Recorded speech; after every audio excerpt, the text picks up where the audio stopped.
Over the years, I have looked into the history of different ethnic cultures in several countries. One culture I noticed that is not talked about much is the Black culture in Mexico. The history of Black people in Mexico is rich and multifaceted, spanning centuries and marked by cultural exchange, resilience, and ongoing struggles for recognition and equality. First, we will look at Mexico's early society. The pre-Columbian era in Mexico witnessed a dynamic interplay of cultures, including interactions between indigenous Mesoamerican peoples and individuals of African descent. Mesoamerican civilizations such as the Olmec, Maya, and Aztec engaged in extensive trade networks that extended throughout the Americas and possibly beyond. While most trade routes primarily connected Mesoamerica with other regions of the Americas, there is evidence to suggest that some trade may have reached Africa via indirect routes. Additionally, the presence of African artifacts, such as ivory and gold, in Mesoamerican archaeological sites shows the trade between the two continents. Western African sailors, equipped with advanced navigational techniques, had ventured across the Atlantic Ocean and reached the shores of the Americas. The Spanish conquest in the 16th century brought the transatlantic slave trade to Mexico. This led to the introduction of forced enslavement of African slaves who were subjected to harsh labor conditions in various industries.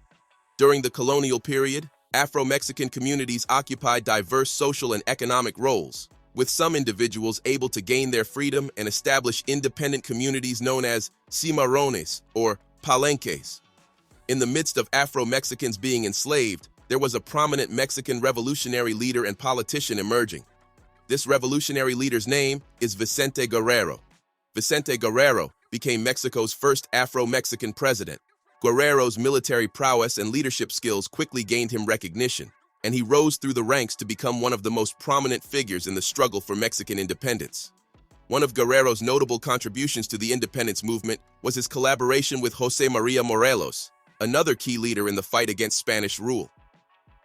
After Morelos' capture and execution in 1815, Guerrero continued to lead insurgent forces in guerrilla warfare against the Spanish authorities. His military campaigns were characterized by a combination of strategic brilliance and a commitment to the principles of social justice. In 1829, Guerrero was elected as Mexico's second president, succeeding Guadalupe Victoria. His presidency was marked by efforts to implement social and political reforms, including the abolition of slavery and land distribution to indigenous communities. However, Guerrero faced opposition from conservative factions within Mexican society, as well as from foreign powers such as Spain and the United States. After debates on abolition of slavery, in 1829, President Vicente Guerrero issued a decree abolishing slavery in Mexico. Guerrero's legacy endured as a symbol of Mexico's struggle for independence, racial equality, and social justice.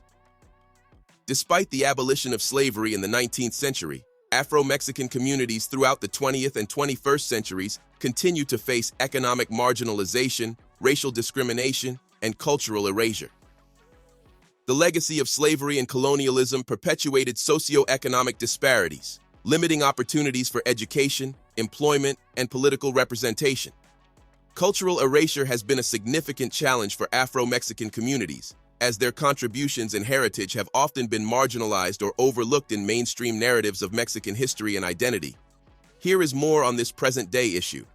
CCTV's Frank Contreras has insight from Mexico's southern state of Oaxaca. Among Afro-Mexican communities here on the Pacific coast of Mexico's Oaxaca state, this dance is symbolic. Locals say the devils represent the growing power of African descendants in this part of Latin America. It's a history that's beginning to gain global attention. The presence of Africa here in Oaxaca state is one of the lesser-known aspects of the vast cultural diversity in this region, one of the most culturally diverse in all of Latin America. Last year, for the first time, the government conducted an interim census asking Mexicans, based on your culture, history, and traditions, do you consider yourself Black, meaning Afro-Mexican or Afro-descendant? And nearly 1.4 million people responded, yes. Afro-Mexican communities exist here in Oaxaca state's Costa Chica region, the neighboring state of Guerrero, and Veracruz state, among others. An Afro-Mexican leader from Pinotepa Nacional says, as a nation, Mexico is much more than just a mixture of Spanish and indigenous people. We believe that the whole world should know that in the colonial era, Mexico was an entry point for African slaves. Our ancestors were forcibly brought here under slavery. But images of African descendants in Mexico rarely appear in public. The exception is this famous comic book character, Memín Penguin, which was created in the 1940s. Nicomedes Ramirez and her cousin, Castula Silva, grew up in these impoverished coastal communities. Ramirez says over the years, politicians have come with their election year promises to end poverty. They told us they would help, and they would bring us basic things we were lacking.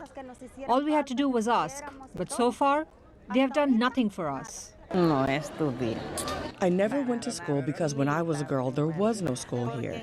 We had to go to another community, and my parents, may they rest in peace, told me I could not go, so I never studied. Afro-Mexican communities are almost completely separated from the rest of Mexico, and very few outsiders ever come here for a first-hand look at their most well-known traditions, like this dance known as a chilena, or this one depicting a charging bull. Mexico's national constitution is the only one in Latin America that does not specifically mention the existence of citizens of African descent. Afro-Mexican authorities say they're planning to take legal action and change the constitution so that it includes them. By having no presence in the Mexican Constitution, there is no public policy that protects our rights and necessities. We, as Afro-Mexicans, like many indigenous Mexicans, live in regions of extreme marginalization. Constitutional recognition would finally give them access to medical services, educational grants, and social security benefits. For now, Afro-Mexicans, whose descendants came from places like Kenya, the Congo, and later the Caribbean, still do not enjoy these basic rights. Frank Contreras, CCTV, on the Costa Chica in Mexico's southern state. Efforts to combat cultural erasure include initiatives to raise awareness, promote cultural education, and celebrate Afro-Mexican traditions through festivals, music, dance, and art. Grassroots organizations and cultural institutions play a crucial role in preserving and promoting Afro-Mexican culture, providing spaces for community members to express themselves and connect with their roots. Here is a look at one woman's journey. Ese triste mirar me dice todo lo que has vivido. Ese triste mirar me dice todo lo que has sufrido. Tienes la culpa de ser muy buena. Cargas la culpa de ser morena. Cuando te ven pasar, todos te miran como alma en pena. Cuando te... Me llamo Marina Guerrero Salinas y nací aquí en Tierra Colorada y tengo ahorita 64 años. Que yo cuando salía para allá, para las ciudades, me decían, no, tú eres de El Salvador.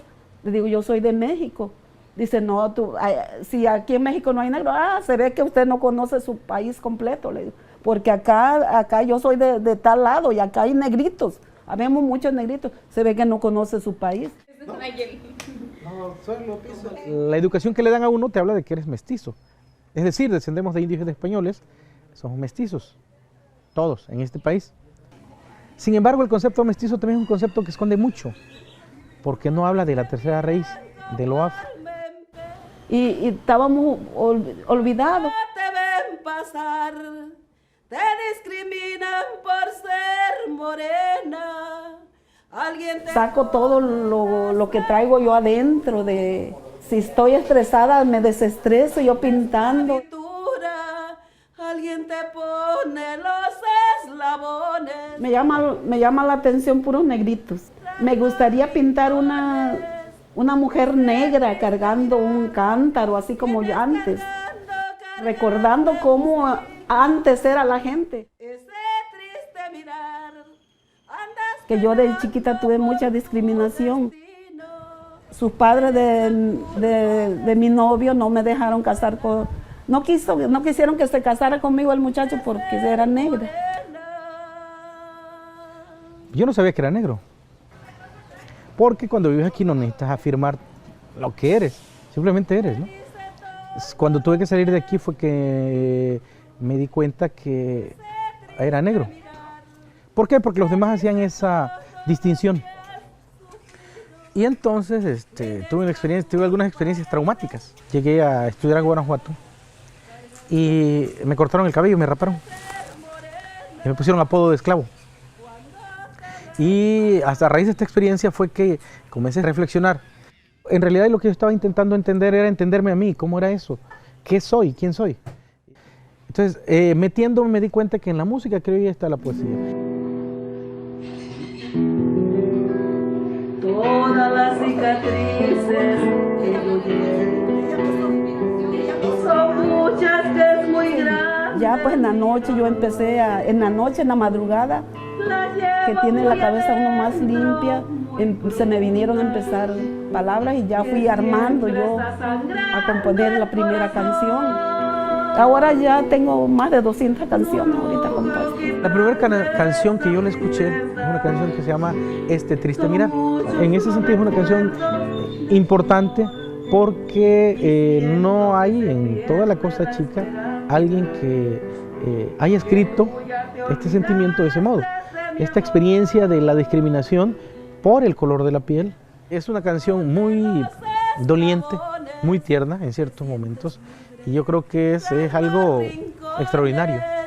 Ese triste mirar, vienes cargas de un signo.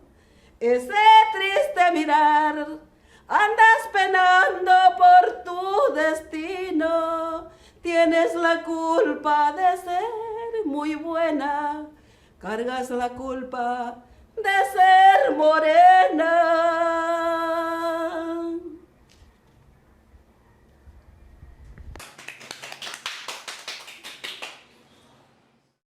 Legal advocacy, grassroots organizing, and public awareness campaigns are essential for challenging stereotypes, combating racism, and promoting affirmative action policies. Key demands include official recognition as an ethnic minority, access to land and resources for cultural preservation, and targeted measures to address socioeconomic disparities.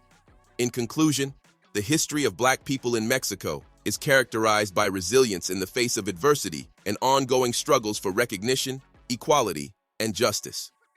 Addressing the legacy of slavery and colonialism requires systemic reforms to dismantle structural inequalities, promote diversity and inclusion, and ensure that Afro-Mexican rights are respected and protected. Upholding the dignity and rights of Afro-Mexican communities is essential for building a more just, equitable, and inclusive society in Mexico. Hope you find the information in this video informative. Feel free to like, subscribe, share, and comment. Thanks for watching the video.